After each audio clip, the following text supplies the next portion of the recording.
नमस्कार, प्रभात टीवी में आप सबका स्वागत है। मैं हूं रमेश भगत। जिला प्रशासन की बेहतर पहल पर दुर्ग निगम के द्वारा टीकाकरण का महाअभियान वार्डों में शुरू किया गया, जिसके लिए नोडल अधिकारी की टीम बनाई गई, जो घर घर जाकर लोगों को टीकाकरण के लिए जागरूक कर रही है।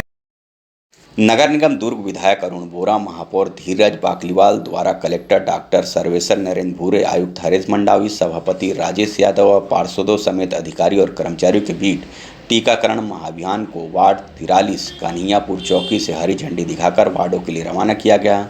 नोवल कोरोना वायरस कोविड-19 के रोकथाम के लिए जिला प्रशासन के निर्देश पर नगरपालिका निगम द्वारा कोरोना पर वार टीकाकरण महाअभियान के तहत हर घर महाअभियान टीकाकरण सफलतापूर्वक संपादित किए जाने पर निगम आयुक्त हरीश मंडावी के निर्देश पर अधिकारी और कर्मचारियों की टीम बनाई गई और बुधवार से टीकाकरण महाअभियान सुबह से विधायक अरुण बोरा और महापौर धीरज बाकलीवाल द्वारा वार्ड 43 कन्हैयापुर चौक से हरी झंडी दिखाकर शुभारंभ किया गया।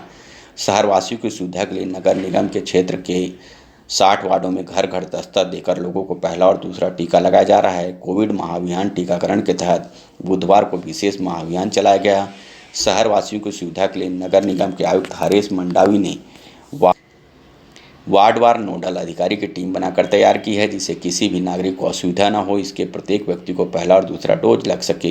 हर घर टीकाकरण महाअभियान के लिए निकाय के आम नागरिकों को सुविधा के लिए आयुक्त कार्यालय दुर्ग नगर निगम में कंट्रोल रूम की स्थापना की गई है, जिससे समस्त नागरिक टीकाकरण महाअभियान का लाभ ले सकें। वैक्सीन महाअभियान को लेकर निगम आयुक्त हरीश मंडावी ने जानकारी देते हुए बताया कि अभियान सुबह से शाम तक चलेगा और प्रत्येक घर में जाकर वैक्सीन लगाई जाएगी। जिला प्रशासन के पहल पर आज एक अभियान चल रहा है, जिसमें घर घर दस्तक टीकाकरण के दिया जा रहा है। इसमें हमारी टोटल 180 टीम लगी हुई है। सभी वार्डों में देखा जाए तो प्रत्येक वार्डों में 3-3 टीम लगी हुई है, जिसमें हमारे स्वास्थ्य विभाग के जो कर्मचारी हैं, हमारे उसके अलावा NULM के कर्मचारी मितानिन लोग हैं, आंगनबाड़ी कार्यकर्ता हैं, हमारे नगर निगम के समस्त स्टाफ हैं, सभी मिलकर सामूहिक रूप से सभी वार्डों में जा रहे हैं और प्रत्येक घर में दस्तक दे रहे हैं और लोगों को इसमें जागरूक करते हुए उनको टीका लगवा रहे हैं। अभी तक हम ओवरऑल देखें, हम दीपका से रिपोर्ट हम मंगाए हुए हैं, तो 12 तक लगभग 8 से 9 हज़ार लोगों को हम टीका लगा चुके हैं अभी। और अभी दिन भर शाम तक हमारा पूरा कार्यक्रम चलता रहेगा, तो लोगों का अच्छा रिस्पांस मिल रहा है। उनके घर में पहुँच के हम घर तक पहुँच जा रहे हैं, तो लोगों का अच्छा रिस्पांस मिल पा रहा है। लोग खुद भी होके आ रहे हैं और टीका लगाने के लिए। फिलहाल महाअभियान के तहत हर घर दस्तक देकर वैक्सीन लगाई जा रही है, जिससे कोरोना की जंग को जीता जा सके और नए वेरिएंट ओमिक्रॉन से लोगों को बचाया जा सके। प्रभात टीवी के लिए दुर्ग से बीना दुबे की रिपोर्ट। देवरबीजा हायर सेकेंडरी स्कूल में गीता जयंती के मौके पर गीता पूजन एवं वाचन किया गया। बेमेतरा जिले के बेरला ब्लॉक के ग्राम पंचायत देवरबीजा में संचालित कुमारी देवी चौबे शासकीय उत्तर माध्यमिक विद्यालय में पहली बार गीता जयंती के अवसर पर गीता पूजन एवं वाचन हुआ। नए प्रभारी प्राचार्य वीरेंद्र देवांगन की नियुक्ति होने पर पहली बार ऐसा देखने को मिला। बता दें कि प्रत्येक वर्ष मार्ग शीर्ष महीने के शुक्ल पक्ष की एकादशी को गीता जयंती मनाई जाती है। इसी दिन मोक्षदा एकादशी भी मनाई जाती है। इस बार गीता जयंती 14 दिसंबर को मनाई गई। मान्यता है कि गीता ग्रंथ का प्रादुर्भाव मार्ग शीर्ष मास में शुक्ल पक्ष की एकादशी को हुआ था। गीता जयंती के दिन श्री विष्णु का पूजन करने से ज्ञान की प्राप्ति होती है और साथ ही मोक्ष का मार्ग प्रशस्त होता है। क्या है, हमारे सनातन धर्म का जो प्राचीन ग्रंथ है गीता जी, तो ऐसा कहा गया है कि अघन मास के जो एकादशी के दिन ही भगवान श्री कृष्ण के द्वारा गीता जी का वहाँ पे कुरुक्षेत्र में रणभूमि के बीच में इनका उपदेश दिया गया था। और तब से आज तक एकादशी के दिन गीता जयंती के रूप में पूरा भारतवर्ष इसको मनाता है। और आज हम भी इसी क्रम में हमारे जो हायर सेकेंडरी स्कूल है उसमें जो संस्कृत के जो बच्चे हैं, जो संस्कृत पढ़ने वाले छात्र छात्राएं हैं, कक्षा 9वीं और 10वीं के, उन छात्र छात्राओं को हमारे संस्कृत के व्याख्याता श्री हीरालाल साहू सर के द्वारा आज एक गीता के श्लोक वाचन का यहाँ पे कार्यक्रम रखा गया, जिसमें गीता जी का पूजा अर्चना हमारे आश्रम श्रद्धा आश्रम से आए हुए 2 बटुकों के द्वारा उनका पूजा अर्चना किया जा रहा है। और बच्चों को गीता के बारे में आज जानकारी दिया जा रहा है कि गीता का श्लोक पढ़ने से हमारी आत्मा शुद्ध होती है और उसमें अनेक प्रकार की जानकारियाँ अपने जीवन तो मोक्ष प्राप्त करने के लिए उससे हमें जो शिक्षा मिलती है, इन सारी शिक्षा को हम अपने बच्चों के सामने आज रखने का एक प्रयास कर रहे हैं।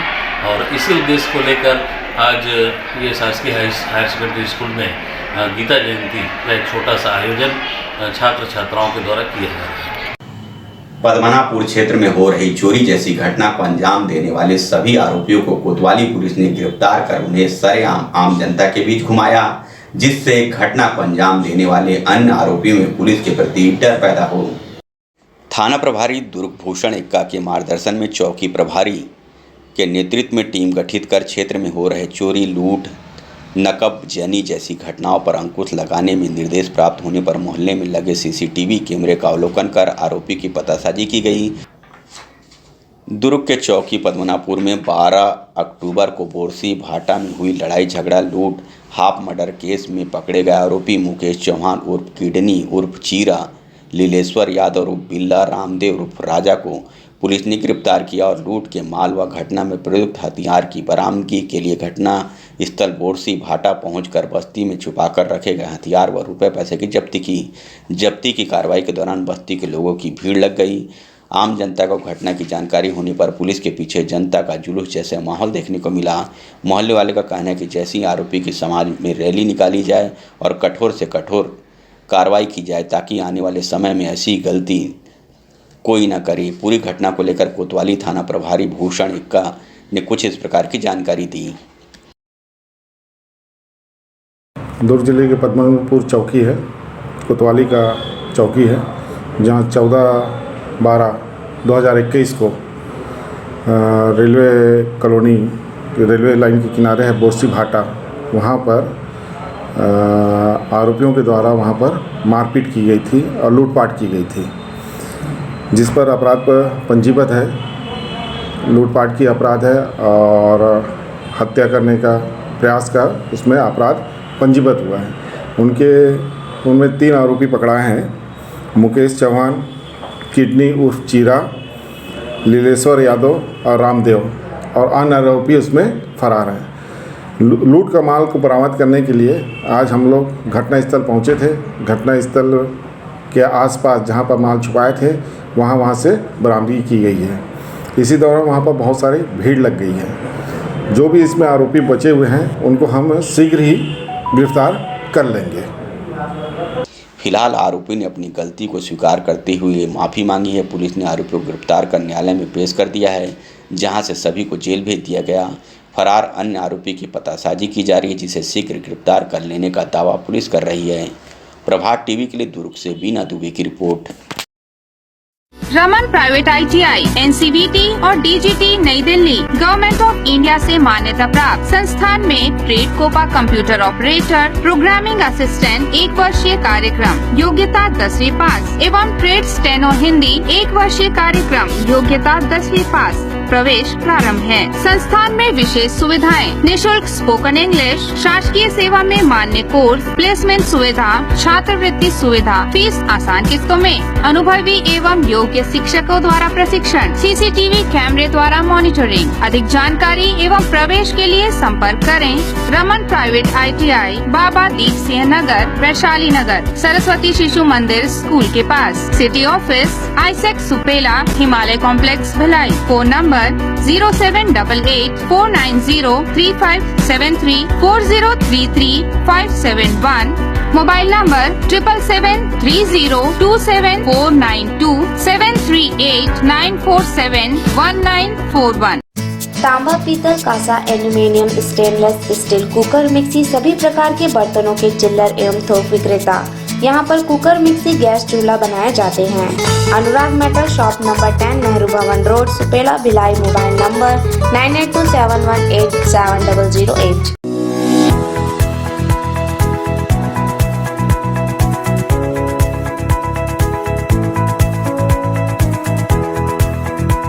सत्रह साल देश की सेवा के बाद रिटायर फौजी युवक अब जन सेवा करने के उद्देश्य को लेकर भिलाई चरोदा नगर निगम वार्ड 30 उरला से निर्दलीय प्रत्याशी के रूप में चुनावी मैदान में है। देश सेवा के बदले मेडल से सुसज्जित ये सोहन साहू कोई सामान्य प्रत्याशी नहीं है। 18 वर्ष की उम्र से ही भारत माँ के चरणों में पूरे 17 साल सेवा देने वाले भारत माँ का सपूत आर्मी का रिटायर्ड 38 साल का नौजवान युवक है। कारगिल, पाकिस्तान बॉर्डर, बाघा border, Arunachal Pradesh, Mizoram, China border, Ladakh जैसे कई महत्वपूर्ण भारत की सीमाओं में देश की रक्षा का दायित्व संभाल चुके हैं। देश सेवा के बाद अब ये सोहन साहू जन सेवा करना चाहते हैं। इसी उद्देश्य को लेकर भिलाई चरोदा नगर निगम के वार्ड क्रमांक 30 उरला से निर्दलीय प्रत्याशी के रूप में चुनावी मैदान में जंग लड़ रहे हैं। इनकी साफ स्वच्छ छवि को लेकर गाँव में काफ़ी चर्चा है। Bite Sohan Kumar, VO3। मेरा नाम सोहन लाल साहू है। मैं भूतपूर्व सैनिक हूँ और देश के लिए 17 साल सेवा करके अब गांव की सेवा मेरा मेन मुद्दा है। गांव में मैं जब से आया हूँ और तब से आप लोग देख रहे हो कि गांव की स्थिति बहुत ख़राब है। इसी स्थिति को सुधारने शिक्षा, कृषि, स्वास्थ्य, इस चीज़ की बहुत ज़्यादा ही दिक्कत है गांव में। तो मैं चाहता हूं कि गांव को हर सुविधा मिले। बिजली पानी की सुविधा तो निगम की दिया हुआ है जो हमेशा मिलती रहेगी। इनसे ऊपर उठ के भी मेन है स्वास्थ्य और चिकित्सा का, उसको मैं और नारियों के जो सम्मान के लिए उनके लिए मैं हमेशा आगे रहता हूं। तो मेरा ये मेन मुद्दा है कि गांव के विकास हर तरह से हो, एक पक्ष को लेके ना हो। नारी और पुरुष को दोनों को समानता का अधिकार मिले, क्योंकि नारी देवी का अवतार होता है और देवी का यहाँ सम्मान नहीं हुआ। हम लोग आने के बाद नारी शक्ति सम्मान समारोह किए और गांव, इतने बड़े गांव में जब कोरोना काल में दुर्गा माता का मूर्ति नहीं रखना चाहा, कोई गांव वालों में हिम्मत नहीं थी, तो हमने अपने दम पर माता दुर्गा का यहाँ पर मूर्ति स्थापित किया ताकि हमारे गांव के माताओं बहनों को बाहर जाने की ज़रूरत न पड़े और गांव सूना ना हो, तो समाज भटके ना और युवाओं और आने वाले जो पीढ़ी है उनके लिए एक अच्छा रास्ता मिल सके। कैसा रिस्पांस मिल रहा है? आप जनसंपर्क कर रहे हैं तो लोगों का? जो लोग अपना आशीर्वाद दे रहे हैं और मुझे अपना साथ दे रहे हैं। बिल्कुल फौजी स्टाइल में बैंड की धुन में लोगों से आत्मीयता के साथ सोहन जनसंपर्क करते हैं। युवा, बच्चे, बुजुर्ग, महिलाओं की अच्छी खासी भीड़ इनकी रैली में देखते ही बनता है। प्रभात न्यूज़ के लिए भिलाई चरोदा से खिलेश्वर साहू की रिपोर्ट। वार्ड 26 के कांग्रेस प्रत्याशी बलदाऊ पिपरिया के समर्थन में निकली रैली में शामिल हुए वार्ड के नागरिक। प्रचार के दौरान बलदाऊ को मिल रहा है जनता का आशीर्वाद। कांग्रेस के पार्षद प्रत्याशी बलदाऊ पिपरिया ने मंगलवार को चुनाव प्रचार के लिए निकाली रैली में वार्ड के नागरिकों ने भारी संख्या में हिस्सा लिया और पूरे वार्ड का भ्रमण किया। इस दौरान कांग्रेस प्रत्याशी बलदाऊ पिपरिया एक घर जाकर लोगों से मिले और आशीर्वाद मांगा। प्रभात टीवी ने जब बलदाऊ पिपरिया से चुनाव लड़ने के पीछे क्या उद्देश्य है कि पूछे गए सवाल पर उन्होंने बड़ी सरलता से कहा कि वार्ड का विकास ही प्रमुख उद्देश्य है। वहीं बलदाऊ पिपरिया ने अनोखे तरीके से रैली निकाली। रैली में राउत नाचा, आगे आगे प्रत्याशी के लिए दोहे के माध्यम से समर्थन मांगते हुए नाचते गाते वार्ड का भ्रमण किए। चुनाव लड़ने का उद्देश्य है कि मेरे वार्ड वासियों को मूलभूत सुविधाएं उपलब्ध हो। वार्ड के विकास की बात बोले हैं। वार्ड में विकास का कोई नाम ही नहीं है। आज हमारे मेन रोड को देखिए, जय हिंद चौक से लेकर आज़ाद चौक जो मार्ग जाती है, उसमें विकास नाम का कोई काम ही नहीं हुआ है। हमको पार्षद अच्छा चाहिए, हमारे रामनगर का विकास होना चाहिए, वार्ड 26 का विकास होना चाहिए। वार्ड 48 से भाजपा प्रत्याशी जयशंकर चौधरी चुनाव मैदान में उतरकर घर घर जनसंपर्क कर रहे हैं। जनता का मिल रहा है समर्थन। मेरे साथ वार्ड 48 से भाजपा के प्रत्याशी जयशंकर चौधरी हैं। आइए बात करते हैं कि आखिर वह चुनाव जो लड़ रहे हैं वो किस मुद्दे को लेकर लड़ रहे हैं। बताएंगे किस मुद्दे को लेकर वार्ड 48 से चुनाव लड़ रहे हैं। देखिए, मुद्दा तो एक ही है, विकास और क्षेत्र की जनता की सेवा करना। और हमने लगातार वार्ड क्रमांक 31 जो आज के वर्तमान में है, और उसमें हमने 10 साल लगातार सेवा किया है और वहाँ काम किए हैं। और उसी काम के आधार पर, उसी लोगों को सेवा करने के आधार पर ही उद्देश्य से हम इस चुनाव को लड़ रहे हैं, ताकि हम लोगों तक अपनी जो सेवा है वो पहुंचा सकें। और भारतीय जनता पार्टी का जो कार्य है, सबका साथ सबका विकास, इसी चीज़ को लेकर हम इस चुनाव में हम उतरे हैं। और परिसीमन के हिसाब से जो वार्ड आज बना है, उसके हिसाब से हमारा जो स्वयं का मकान है इसी वार्ड में है, उसके तहत पार्टी ने हमें यहाँ से प्रत्याशी तय किया है और हम चुनाव मैदान में हैं। परिसीमन हुआ है, 3 वार्ड जुड़ गए हैं, अलग अलग क्षेत्र के लोग हैं, तो कितनी दिक्कतें हो रही हैं? देखिए, दिक्कतें तो प्रत्याशी को है और उसके साथ साथ में यहाँ क्षेत्र की जनता उससे ज़्यादा परेशान है, क्योंकि आज अगर किसी भी क्षेत्र का पार्षद अगर बनता है तो यह वार्ड लगभग 2.5 से 3 किलोमीटर लंबा है और ये तय है कि कोई पार्षद एक बनेगा और किसी न किसी एक क्षेत्र से बनेगा, तो दूसरे क्षेत्र वाले लोगों को वहाँ तक पहुँचने में मेरे ख्याल से थोड़ा सा कठिनाई होगा। लेकिन मैं उसका भी निराकरण कर रहा हूँ कि अगर भारतीय जनता पार्टी का पार्षद बनता है तो जोन 3 एसपीए में हमने एक एसपी क्वार्टर को रखा है, उसको परमानेंट 5 साल तक वहाँ कार्यालय रहेगा और वहाँ पे संबंधित एक व्यक्ति हम नियुक्त करेंगे। जनता का कैसा समर्थन मिल रहा है, जा रहे हैं लोगों से? जनता का समर्थन ऐसा है कि देखिए, हम वहाँ से लगातार 10 साल से पार्षद हैं और अड़ोस पड़ोस में जुड़ा हुआ वार्ड है, तो जनता लगभग जानती है, पहचानती है और ख़ासकर हमारे कार्यों को पहचानती है कि जिस प्रकार का विकास कार्य वहाँ रोड, नाली, बिजली, पानी, ऐसे क्षेत्र में एक उदाहरण है कि जहाँ पर एक श्रमिक बस्ती के लोग हैं, जहाँ लोग रोज़ कमाते और खाते हैं और अव्यवस्थित मोहल्ला जो कि लोग जहाँ जगह मिला वहाँ बना लिए, उसके हिसाब से वैसे मोहल्ले में हमने सबसे पहले वहाँ के बड़ी समस्या थी पानी की, तो हमने पहले वहाँ पानी के पाइपलाइन को जहाँ प्रेशर कम था वहाँ पर जो एमडीपी पाइप बिछा था उसको बदल कर डीआई लाइन लगभग 7.5 किलोमीटर हमने वहाँ चेंज किया। उसके बाद प्रत्येक लगभग 3000 घरों में प्रत्येक घरों में नल कनेक्शन कराया, उसके बाद नाली बनाया और सड़क बनाया। और आडो में आप देखेंगे कि पहले नाली सड़क बना देते हैं, उसके बाद फिर उसको तोड़ के 2-4 महीना बाद फिर उसको पाइप बिछाते हैं। लेकिन हमने व्यवस्था के तहत व्यवस्थित कार्य किया, उससे हमारे वार्ड में कहीं तोड़ फोड़ आपको नज़र नहीं आएगा।